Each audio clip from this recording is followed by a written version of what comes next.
On a bien évoqué le tourisme d'agrément et le festif.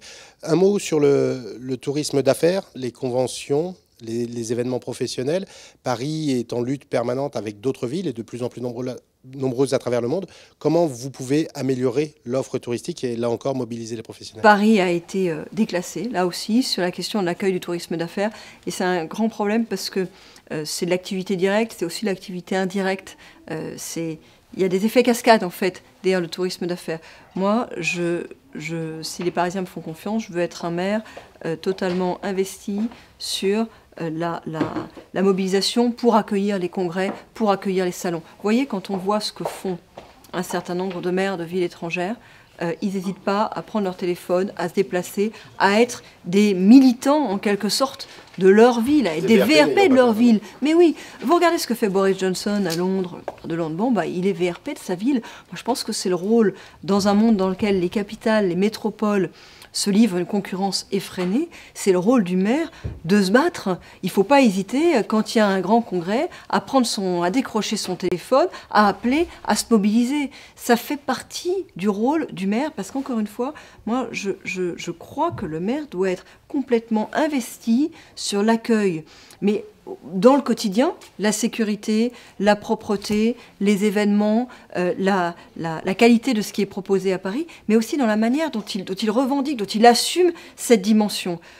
Si les chiffres du tourisme sont mauvais, le maire y a sa responsabilité, il doit l'assumer. Il doit l'assumer et il doit prendre les devants pour les faire connaître, pour faire connaître ces mesures. C'est ce que font les maires des grandes villes étrangères, c'est ce que font les maires des capitales étrangères, et c'est ce qui nous manque à Paris. Un maire complètement investi sur le sujet. Le maire de Toronto, bien sûr.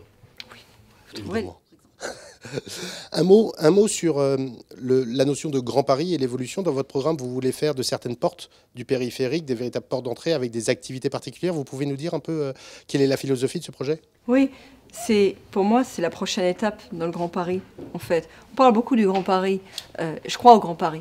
Paris, c'est 2 300 000 habitants. C'est trop petit, aujourd'hui, pour se battre dans la bataille que se livre la métropole. Mais pour moi, le Grand Paris, d'abord, il passe par la résolution de problèmes concrets, transport, logement, et il passe par un dépassement du périphérique. C'est l'histoire de Paris. Paris s'est construit en dépassant ses murailles. La muraille de Philippe-Auguste, la muraille de Charles X, le mur des fermiers généraux. Aujourd'hui, on vient buter contre le périphérique. La prochaine étape, c'est de dépasser le périphérique. C'est pas de créer une nouvelle structure administrative, le Grand Paris des impôts et de la dette, comme on est en train de nous l'imposer, qui va coûter très cher, notamment aux entreprises parisiennes, avec une augmentation prévue de 35% de la cotisation foncière des entreprises. Non, la nouvelle étape pour le Grand Paris, c'est de dépasser cette espèce de muraille et de se réorganiser, de réorganiser des lieux de vie, des lieux d'effervescence autour des portes de Paris, d'excentrer Paris.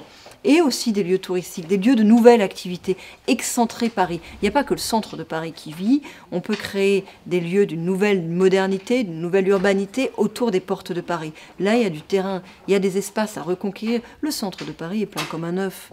Il y a des choses dans le centre de Paris, si vous voulez, on parle de nuit parisienne, on peut se poser la question de savoir s'il faut une boîte de nuit en plus ou en moins rue de Lappe, mais voyez bien que ça se joue à la marge.